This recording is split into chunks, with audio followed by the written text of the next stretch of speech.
ফাতাওয়াক্কাল আলাল্লাহ, তোমরা আল্লাহর উপরে ভরসা করো। ইন্নাল্লাহা ইউহিব্বুল মুতাওয়াক্কিলিন,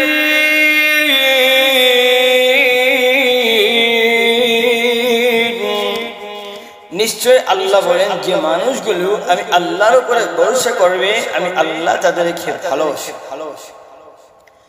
তাহলে একজন মানুষ যদি আল্লাহর উপরে ভরসা করে 24 আওয়ার্স, মানুষ কখন বিপদ আপদে যে কোনো অবস্থায়, মানুষের সন্তান যদি না হয়, অথবা মানুষ যদি বিয়ে শাদী না করতে পারে, অথবা কোনো কাজ কোনো পড়াশোনার ভিতরে মন বসে না, সর্ব অবস্থায় যদি এমন ধরনের ঝুঁকির ভিতরে মানুষ পড়তে চায়, সর্ব অবস্থায় কি করতে হবে? আল্লাহর উপরে তাওয়াক্কুল রেখে মাঠে নেমে যেতে হবে, ঠিক না? এই জন্য আল্লাহ বলেছেন ফাতাওয়াক্কাল আলাল্লাহ,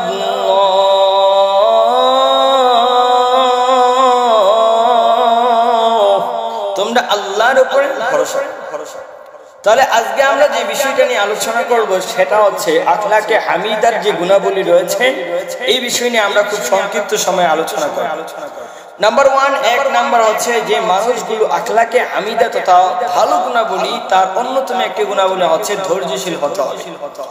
মানুষ যখন বিপদে আপদের মধ্যে পড়ে তখনও আপনি কি করতে হবে? ধৈর্য ধারণ করতে হবে। আল্লাহ বলছেন ইয়া আইয়ুহাল্লাযীনা আমানু ইসতাঈনু বিস-সাবরি ওয়াস-সালাত। আল্লাহ বলেন ইয়া আইয়ুহাল্লাযীনা আমানু, হে ঈমানদারের দলে। এখানে আল্লাহ বলেন না এই কথা, ইয়া আইয়ুহান নাস, এখানে আল্লাহ নাস শব্দটা না বলে আল্লাহ বলেছেন ইয়া আইয়ুহাল্লাযীনা আমানু, হে ঈমানদারের দলেরা, যারা ঈমান আনবে। ঈমান কি? আল্লাহর প্রতি রাসূল সাল্লাল্লাহু আলাইহি ওয়াসাল্লাম যা কিছু নিয়ে এসেছেন তাকে মনে প্রাণে বিশ্বাস করার নাম হচ্ছে ঈমান, এবং আমলের মাধ্যমে প্রকাশ করা। তো আল্লাহ তাদেরকে ডাক দিয়ে বলছেন ইসতাঈনু বিস-সাবরি ওয়াস-সালাত। আল্লাহ বলেন ধৈর্যশীল থাকবা এবং নামাজের মাধ্যমে। তো তোমরা যে ধৈর্য থাকবা, সবর করবা, সাহায্য চাবা কিসের মাধ্যমে? নামাজের মাধ্যমে। নামাজ কাকে বলে? নামাজ বলা হয় রুকু এবং সেজদার মাধ্যমে আল্লাহ সুবহানাহু ওয়া তাআলা যে নীতিমালা রয়েছে সেই নীতিমালাকে বাস্তবায়ন করাকে বলা হয় নামাজ। এবার নামাজের যদি পড়েন তাহলে এই নামাজ আপনাকে কি করবেন? সকল ধরনের চিন্তা মুক্ত রাখবেন। সুবহানাল্লাহ। সূরাতুল আনকাবুতের 45 নম্বর আয়াতে আল্লাহ বলেছেন ইন্না সলাতা তানহা আনিল ফাহশাই ওয়াল মুনকার। আল্লাহ বলেন নিশ্চয়ই মানুষকে নামাজ অশ্লীল খারাপ কাজকর্ম এবং সকল ধরনের দুনিয়াবি ফাহশা কাজকর্ম থেকে বাঁচিয়ে রাখবে। তাহলে আপনি যখন ডিপ্রেশনে থাকবেন, চিন্তায় থাকবেন, তখন যদি আপনি নামাজ পড়ে এই নামাজের মাধ্যমে সকল ধরনের কাজকর্ম থেকে আপনাকে যত ডিপ্রেশন মুক্ত কাজগুলো আছে সব থেকে দূরে রাখবে। এজন্য দেখেন না সাহাবায়ে কেরামগণ নামাজ পড়েছে, এই নামাজের কারণে সাহাবায়ে কেরামগণ বুকের তাজা রক্ত আল্লাহর রাস্তায় বিলিয়ে দিয়েছে। সাহাবায়ে কেরামগণ নামাজ পড়ার কারণে অনেক ধরনের সাহাবায়ে কেরামগণ এমন নজির আছে, নতুন বিয়ে করছেন, বাসর ঘর ফালাই দিয়া জিহাদের ময়দানে নেমে পড়েছেন। অথচ আমাদের সমাজে যুবকদেরকে যদি বলা হয় বাসর ঘর ফালাই দিয়ে আল্লাহর রাস্তায় দিবেন না, কাকে বাসর ঘর গেলে আল্লাহ রাস্তা পড়ে, বুঝছেন না? এই জন্য তারা নামাজ পড়ছেন, নামাজ পড়ার কারণে আসল জিনিসটা তারা বুঝতে পারছেন। আর আমাদের দেশের মধ্যে নামাজ না পড়ার কারণে আসল জিনিস বুঝতে পারে না, নকল জিনিস বুঝে, ঠিক না? যদি জিহাদের ময়দানে কথা বলেন না এইটা নাই, যদি বলা হয় তাহলে গান বাজনা কর না এটা থাকে না, ঠিক না? এই জন্য নামাজ যদি পড়েন আপনাকে ভালো জিনিস শিখাবে। আল্লাহ বলেন ইন্নাল্লাহা মা'আস সাবিরিন।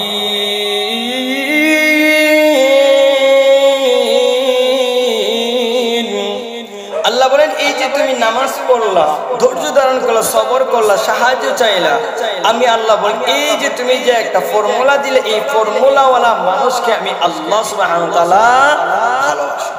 যে আল্লাহ যদি আপনাকে আমাকে ভালোবাসে, দুনিয়ার সাদা বাতা মানুষ যদি নাও ভালোবাসে, তাহলে আমার আপনার জীবনটা শান্তি না। যে আমরা চাই আল্লাহর ভালোবাসা, দুনিয়ার মানুষের ভালোবাসা চাই না। দুনিয়ার ভালোবাসা হচ্ছে অনার্থক অকারণ। আজ ভালোবাসা আছে, কাল দেখবেন ভালোবাসা বিছনা চাদর দিয়ে একবার ভালাইবো, মানে ঘর দিয়ে ভালাইবো, ঠিক না? ভালোবাসা হচ্ছে টাকা পয়সা রূপ সৌন্দর্য যতদিন আছে অতদিন, আর যদি রূপ সৌন্দর্য যদি না থাকে তাহলে এই ভালোবাসাও আপনার কাছ থেকে ফালাতন। এই জন্য আসুন আখলাকে হামিদার 2 নাম্বার গুণাবলী আল্লাহ কি বলেন? তোমরা সত্যবাদী হয়ে যাবে, সত্য কথা বলবা। তোমাকে যদি ফাঁসির মঞ্চে যদি না হয়, ওই ফাঁসির মঞ্চে যাওয়ার পরেও তুমি তোমার ঈমানি আমলিওয়ালা কথাগুলো বলবা। কুরআন এবং সুন্নাহর যে নীতিমালা আছে সেই নীতিমালা কথা বলবা, সত্য কথা বলবা। কেন আল্লাহ বলেন সূরাতুল আহজাবের 70 নম্বর আয়াতে বলেন, ইয়া আইয়ুহাল্লাযীনা আমানু তাকুল্লাহ ওয়া কুলু কওলান সাদীদা।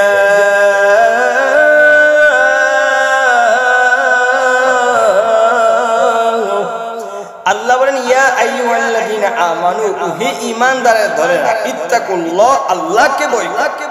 আল্লাহকে ভয় করা মানে আল্লাহর আযাবরে ভয় করা, আল্লাহকে ভয়। বুঝুন না, আল্লাহর আযাব বলতে জাহান্নাম, এই জাহান্নামের আগুনকে ভয় করা। এরপরে আল্লাহ বলেন ওয়া কুলু কওলান সাদীদা।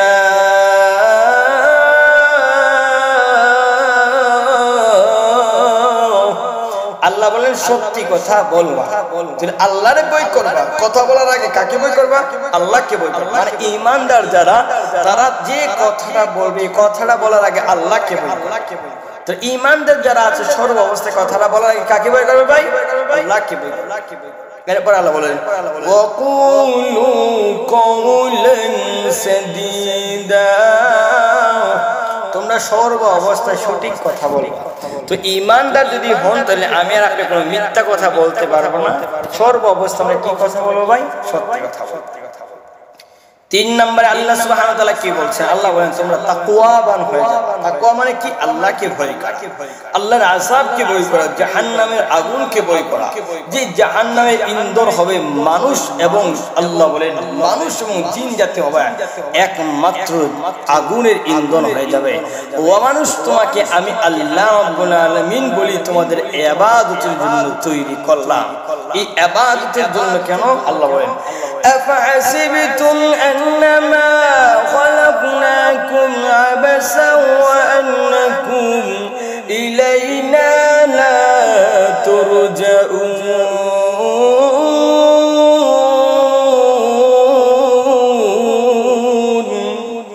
আল্লাহ বলেন আফাহাসিবতুম আন্নামা খালাকনাকুম আবাসা, ও মানুষ তোমরা কি ভাবো আমি আল্লাহ তোমাদেরকে অনর্থক তৈরি করলাম? না না না, আমি আল্লাহ অনর্থক অকারণে নিষ্প্রয়োজনে মানুষকে তৈরি করি নাই। একমাত্র আমি আল্লাহর ইবাদত, আমি আল্লাহর বন্দেগীর জন্য তৈরি করলাম। কি ইবাদত? কি ইবাদত? আল্লাহ বলেন ওয়া মা খালাকতুল জিন্না ওয়াল ইনসা ইল্লা লিয়াবুদুন।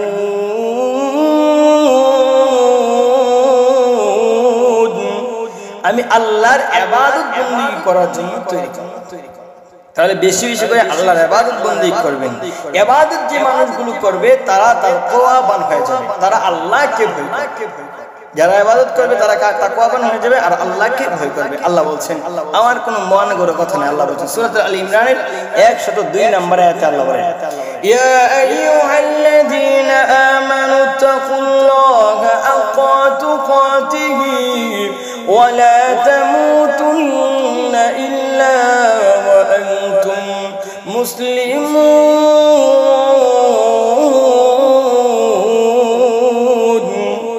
আল্লাহ বলেন ইয়া আইয়ুহাল্লাযীনা আমানু, হে যারা ঈমান আনলা, ইত্তাকুল্লাহ, আল্লাহকে ভয় করা মানে আল্লাহর আযাবকে ভয় করা। যে আযাবের জন্য তোমাদেরকে তৈরি করা হয় নাই, যে আযাব আমি আল্লাহ সাজাইলাম, ওই আযাবকে তোমরা ভয় করবা। কেননা নবী সাল্লাল্লাহু আলাইহি ওয়াসাল্লামের সাহাবী আবু হুরায়রা তিরমিজি শরীফের হাদিসের মধ্যে রয়েছেন, সেটা সম্ভবত দাখিলে হাদিসে আমরা পড়েছিলাম। আল্লাহ রাব্বুল আলামিন জান্নাত এবং জাহান্নামের তৈরি করার পরে, জাহান্নাম সাজানোর পরে জিবরাইলকে বলেন যাও জাহান্নামে যাও। জাহান্নামের ভিতরে ঘুরে এসে আল্লাহকে বলেন তোমার জাত ও সিফাতের কসম, আমার মনে হয় এই জাহান্নাম যদি দেখে কোনো মানুষ জাহান্নামে ঢুকবে না। আবার আল্লাহ বলেন যাও, এবার যাও জাহান্নামে, আবার যাও। ঘুরে যেতে আল্লাহ তোমার জাত ও সিফাতের কসম, আমার মনে হয় অধিকাংশ মানুষ জাহান্নামে ঢুকবে। এই জন্য আল্লাহ বলেন ওই জাহান্নাম থেকে আগে বাঁচো, ইত্তাকুল্লাহ, আল্লাহকে ভয় করো। আল্লাহ বলেন ইত্তাকুল্লাহ, আল্লাহকে ভয় করো, হাক্কা তুকাতিহি ওয়া লা তামুতুন্না ইল্লা ওয়া আনতুম মুসলিমুন। বান্দারে যথাযথভাবে শোনাও, তোমরা মুসলমান না হয়ে মৃত্যুবরণ করিও না। তাহলে মুসলমান না হয়ে মৃত্যুবরণ করিও না, কেননা আমরা তো মুসলমান হয়ে গেছি। কিভাবে মুসলমানি করলে তো মুসলমান মানে মুসলমানি, বুঝছেন না? আগে কাটার নাম দিয়ে আমরা মুসলমানি, বুঝছেন না? আল্লাহ বলেন না এইটা না, এটা আমরা যেটা আছে চাল বানাইছি মানুষরা। কিন্তু মুসলমান কিভাবে হবে? নামাজের মাধ্যমে মুসলমান হয়ে যায়, এই সেজদার মাধ্যমে একমাত্র মুসলমান হয়ে যায়। কিন্তু আগা কাটার মাধ্যমে মুসলমান এটা না, এটার নাম হচ্ছে খতনা। খতনাটা আমরা নিজে মুসলমান, বুঝছেন না? এই জন্য আল্লাহ বলেন মুসলমান না হয়ে মৃত্যুবরণ করুন। এরপরে আল্লাহ বলেন আরেকটা গুনাহ বলেছে, আল্লাহর সন্তুষ্টির জন্য তোমরা সকল কাজকর্ম করবা। আল্লাহকে রাজি খুশির জন্য তোমরা সকল কাজগুলো করবা। আল্লাহ বলেন ওয়ামা উমিরু ইল্লা লিয়াবুদুল্লাহা মুখলিসিনা লাহুদ্দীন। আল্লাহ বলেন যা কিছু করবা আমি আল্লাহর সন্তুষ্টির জন্য করবা। আল্লাহ রাব্বুল আলামিন আমাদেরকে আল্লাহ সন্তুষ্টি ওয়ালা বান্দা হওয়ার তৌফিক দান করুন। আমিন। আসসালামু আলাইকুম ওয়া রাহমাতুল্লাহি ওয়া বারাকাতুহু।